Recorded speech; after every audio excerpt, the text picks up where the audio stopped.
semuanya, selamat datang di channel Siva. Pernah nggak sih kamu sadar kalau hampir setiap hari kita hidup berdampingan sama dunia digital? Bangun tidur lihat HP, makan sambil scroll medsos, bahkan belajar dan kerja pun sekarang serba online. Nah, semua ini adalah bagian dari yang namanya budaya digital, gaya hidup baru di era serba teknologi. Tapi, apakah kita udah paham cara menghadapinya? Soalnya, gak cuma bawa kemudahan, media sosial dan dunia digital juga punya sisi gelapnya loh. Di video ini, kita bakal bahas apa itu budaya digital, gimana dampak positif dan negatif dari media sosial, dan pastinya gimana cara agar kita jadi pengguna digital yang bijak, sehat, dan gak gampang kebawa arus. Yuk, langsung saja kita mulai. Era digital telah berperan dalam membentuk budaya digital di tengah masyarakat. Budaya digital kini menjadi bagian yang menyatu dengan kehidupan sehari-hari. Budaya ini mencakup beragam aktivitas, norma, serta kebiasaan yang dijalankan oleh individu maupun kelompok dalam memanfaatkan teknologi digital. Lalu, apa sih budaya digital itu sendiri?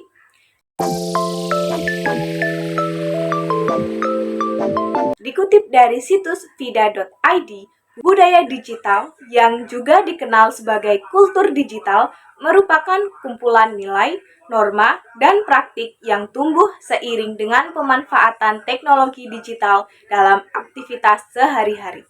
Budaya ini meliputi berbagai aspek seperti cara berinteraksi, bekerja, dan bersosialisasi di dunia maya. Kehadiran internet dan perangkat digital mendorong perkembangan budaya digital yang kini mempengaruhi hampir seluruh aspek kehidupan manusia. Jadi, budaya digital adalah cara kita hidup, berinteraksi, dan berpikir dalam dunia yang serba digital. Mulai dari cara kita belajar, bekerja, hingga bersosialisasi, semuanya dipengaruhi oleh teknologi.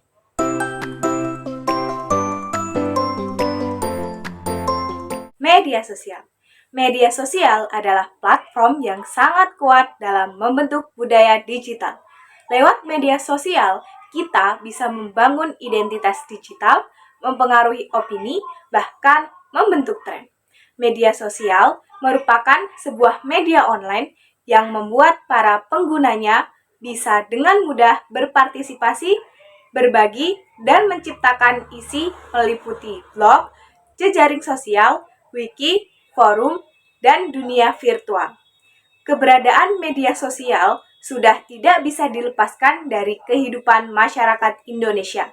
Mengutip dari website Goodstats, dari 278,7 jiwa penduduk Indonesia, setidaknya ada 185,3 juta penduduk yang telah menggunakan internet. Ini berarti lebih dari separuh penduduk Indonesia terlibat aktif di dunia digital. Tapi dampaknya apa ya? Tentunya ada yang positif dan juga ada yang negatif. Mari kita bahas dampak positifnya dulu. Yang pertama, mempermudah komunikasi dan interaksi. Media sosial memungkinkan orang berkomunikasi kapan saja dan di mana saja. Lewat platform seperti WhatsApp dan Instagram, kita bisa kirim pesan, video call, atau berbagi cerita dalam hitungan detik. Ini sangat membantu menjaga hubungan jarak jauh dan memperluas pertemanan. Yang kedua, akses informasi yang cepat dan luas. Informasi dari seluruh dunia bisa kita dapatkan hanya dengan menggulir layar. Media sosial membantu masyarakat tetap update dengan berita terkini, info pendidikan, dan tren terbaru. Namun, penting untuk tetap memilih agar tidak termakan hoax. Yang ketiga, sarana edukasi dan pembelajaran. Platform digital kini jadi pendukung belajar yang efektif. Guru dan siswa bisa berbagi materi lewat YouTube, Google Classroom, atau grup belajar. Banyak konten edukatif yang tersedia gratis, membuat proses belajar jadi fleksibel dan menyenangkan. Yang keempat, wadah ekspresi diri dan kreativitas. Media sosial memberi ruang untuk mengekspresikan diri lewat tulisan, foto, video, atau karya seni lainnya. Ini bisa meningkatkan kepercayaan diri, bahkan membuka jalan menuju karir lewat konten yang dibagikan. Kelima, meningkatkan kesadaran sosial. Berbagai isu sosial dan lingkungan mudah disuarakan lewat media sosial. Kampanye digital dan petisi online membuat lebih banyak orang yang peduli dan terlibat dalam gerakan positif. Yang keenam, peluang bisnis dan pemasaran. Bagi pelaku usaha, media sosial menjadi alat promosi yang efektif dan murah. Produk bisa dikenal luas lewat Instagram atau TikTok, sekaligus membangun brand dan menjalin komunikasi langsung dengan pelanggan. Ketujuh, membangun komunitas dan jejaring. Orang dengan minat yang sama bisa bertemu dan berkumpul lewat komunitas online. Ini jadi tempat saling berbagi, belajar bersama, dan membangun koneksi yang bermanfaat secara sosial maupun profesional. Nah, itu tadi sisi positif dari media sosial yang pastinya banyak banget manfaatnya kalau dipakai dengan bijak. Tapi, gak cuma sisi baiknya aja, media sosial juga punya dampak negatif loh. Yuk, kita lanjut bahas ke bagian dampak negatifnya.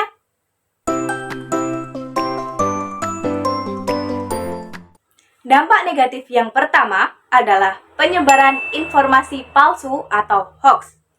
Media sosial sering digunakan untuk menyebarkan informasi yang belum jelas kebenarannya.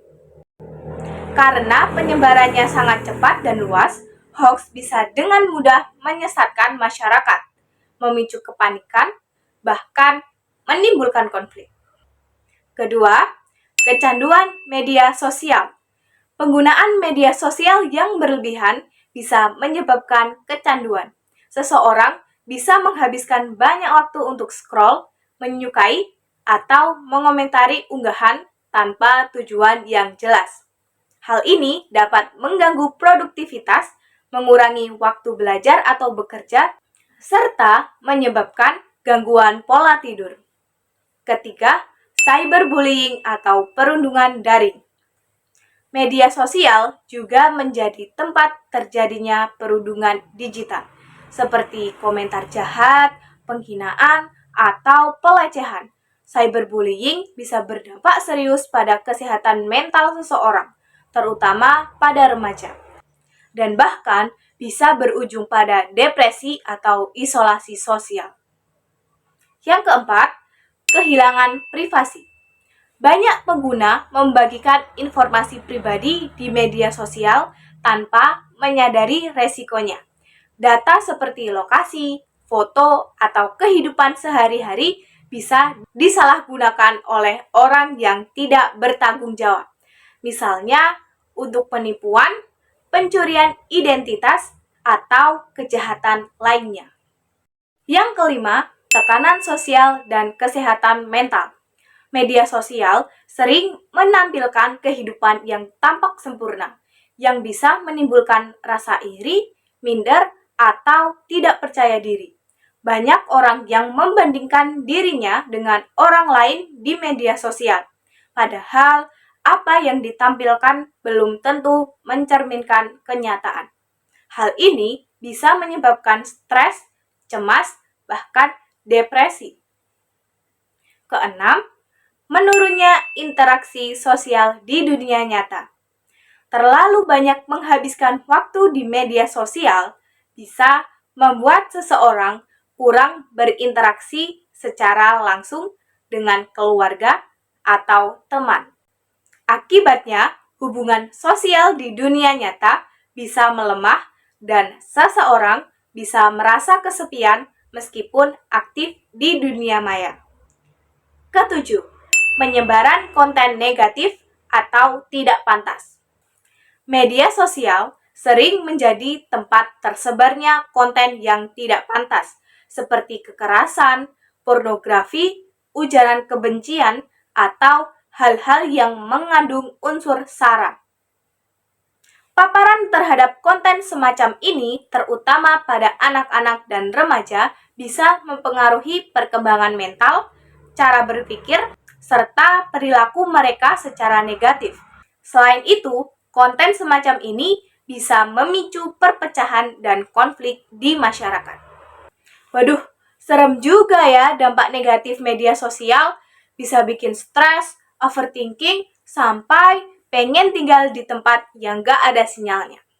Tapi, tenang, solusinya bukan lempar HP ke sumur kok. Yuk kita bahas gimana caranya jadi netizen santun, anti nyebar hoax, dan tetap waras di dunia maya.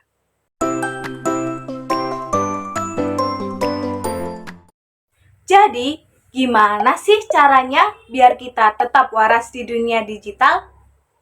Yang pertama, gunakan media sosial secukupnya. Atur waktu penggunaan agar tidak berlebihan.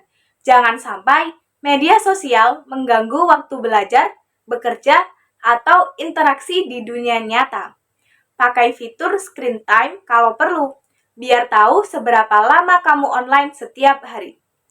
Yang kedua, saring sebelum sharing. Sebelum membagikan informasi, pastikan dulu kebenarannya. Jangan asal share berita atau konten yang belum jelas sumbernya, karena bisa menimbulkan hoax dan kepanikan. Yang ketiga, jaga etika berkomunikasi. Gunakan bahasa yang sopan dan santun meskipun sedang tidak setuju. Hindari ujaran kebencian, menghina, atau menyerang orang lain. Ingat, lawan bicaramu juga manusia. Keempat, lindungi data pribadi. Jangan sembarangan membagikan informasi seperti alamat rumah, nomor telepon, atau dokumen penting. Gunakan pengaturan privasi yang aman dan waspadai akun-akun yang mencurigakan. Yang kelima, follow akun yang positif dan inspiratif. Isi beranda kamu dengan konten yang bermanfaat dan memotivasi. Ini bisa membantu menjaga mood dan kesehatan mental kamu tetap positif saat berselancar di dunia digital. Yang keenam, berani blokir dan laporkan konten negatif. Kalau kamu menemukan akun yang menyebarkan hoax, konten berbahaya, atau melakukan cyberbullying, jangan ragu untuk blokir atau laporkan. Itu bentuk kepedulian juga loh. Yang ketujuh, jadilah diri sendiri. Jangan pencitraan. Tampil apa adanya, jauh lebih sehat daripada terus-menerus membandingkan diri dengan orang lain atau hidup dalam pencitraan. Media sosial bukan ajang kompetisi, tapi tempat berbagi. Nah, setelah kita bahas mulai dari apa itu budaya digital, media sosial, dampak positif dan negatifnya, sampai gimana caranya jadi pengguna digital yang sehat dan bijak. Semoga sekarang kamu makin paham ya, kalau dunia digital itu bukan cuma soal teknologi, tapi juga soal sikap dan tanggung jawab kita saat menggunakannya. Ingat, media sosial bisa jadi tempat yang menyenangkan dan bermanfaat, asal kita gunain dengan cara yang tepat. Yuk, mulai dari diri sendiri untuk jadi netizen yang cerdas, santun, dan positif. Terima kasih udah nonton sampai akhir. Kalau kamu suka video ini, jangan lupa like, share ke teman-teman kamu, dan subscribe biar gak ketinggalan konten menarik lainnya. Sampai jumpa di video selanjutnya. Bye!